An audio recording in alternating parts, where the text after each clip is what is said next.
Apple is back again with another shiny promise, the iPhone 17 Ultra. And let me tell you, it's looking like Apple finally woke up and added some actual upgrades instead of just recycling old tricks. Though, of course, they did not resist bumping up the price tag. The big event is logged for September 9th, and Apple teaser already spoiled some hints.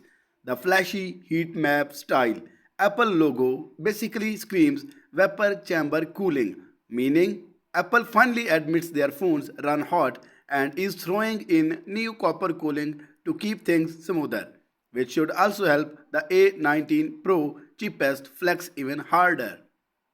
And yes, Apple is hitting us with a $50 increase across the lineup, but at least they are not hiking it blindly this time.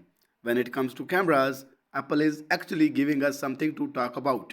On the back, the Ultra carries a 48 megapixel main, 48 megapixel ultra wide, 48 megapixel periscope telephoto plus LiDAR. And this time, the telephoto is not just for show, it's rumored to sport multiple focal lengths, letting you jump between 5x and 8x optical zoom without the usual digital cropping mess. On the front, a 24 megapixel selfie shooter hides the inside same dynamic island. We all thought Apple might ditch it, but nope, they are sticking with it. The Ultra is packing a huge 6.9-inch OLED with a blazing 3000 nit brightness and 120 Hz LTPO refresh rate. On the top of that, the Ultra gets 12 gigabytes of RAM, up to 1 terabyte storage, and a beefed up 4700 mAh battery with 50-watt fast charging.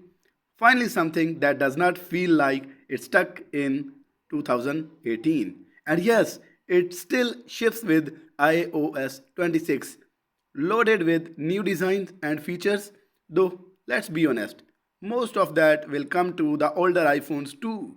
Apple is also pushing a crossbody strap accessory for the Ultra, which feels more like a fashion stunt than an actual need. But hey, someone out there will buy it. Overall, the iPhone 17 Ultra feels like the real deal in terms of power and camera tech, but it's also the priciest of the bunch, starting at $1,250 when it officially drops in mid September 2025.